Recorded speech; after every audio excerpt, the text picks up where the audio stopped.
for coming tonight. I am Kimberly Groom, founder and owner of BioChar Green, which is an organic waste diversion company that manufactures what I'm going to call biocharable green bricks, and I'll get to biocharable in a second.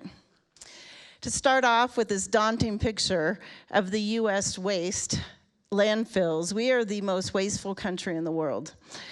At about 4.5 pounds per person daily average, we double the world. Here in Colorado, it's a little bit worse than that. We are at 9.6 pounds per person per year. And our recycling rate is almost half of the national average.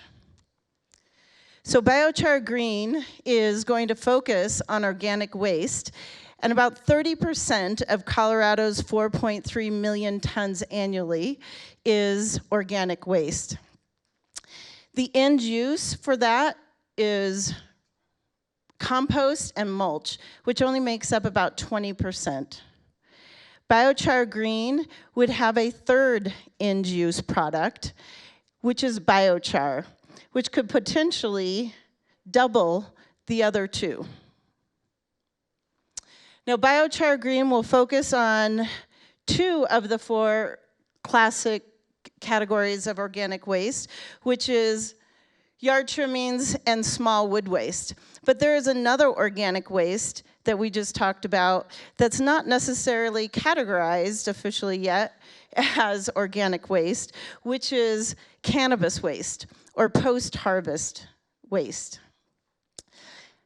In Colorado, we have a $2 billion a year industry, but unfortunately, it makes over 300 tons a year going to the landfill. It is also an industry that is being compared to our coal industry in regards to their environmental footprint. So in talking to the owners of the growers of marijuana, they are very interested in making any attempt possible to clean up their industry. So with that, we get to biocharability, in which this loose leaf green waste cannot be biochard in its current format. That's where Green Bricks comes in. Green Bricks takes the loose leaf green waste and puts it into a biocharable format. And I have to say, I'm very excited that we are partnering with Biochar Now, who is the leading technology biochar manufacturer in the country, if not the world. So super excited for that partnership. The benefits of BioChar Green Company itself is, of course, landfill waste diversion here in Colorado, a reduction of the transportation footprint of waste, which is great, and also rural area job creation. This line could be set up just about anywhere. The biochar uses and biochar benefits are multiplying every year with every study. There is definitely a market, and it's growing. I think $1 billion US by 2031 is going to be fairly low. With all of the benefits. The #1 benefit I see for Colorado is lawn applications, golf courses, residential, municipalities. It's looking upwards to 50% water retention. And we all know what's happening with the Colorado River right now. So that would be extremely important benefit for Colorado and any other state.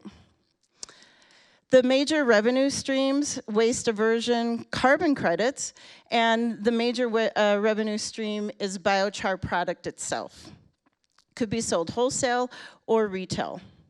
And then in the future, looking at satellite units that could be sold to municipalities, it could be sold to industry-specific or company-specific use.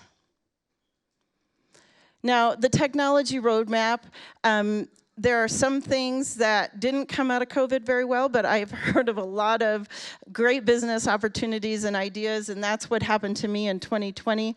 Using hemp as my feeder material, I started an R&D facility in my garage.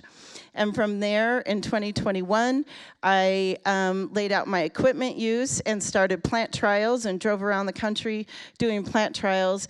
And here today, I am in this program looking to start up, and my annual profit is about $200,000 at full capacity, which I'm assuming I could reach by year 3. And with that annual profit, I am seeking an initial investment of $350,000 for startup, and as well as partnerships with marijuana growers here in Colorado. So thank you again very much for coming. Please contact me if you have any further questions.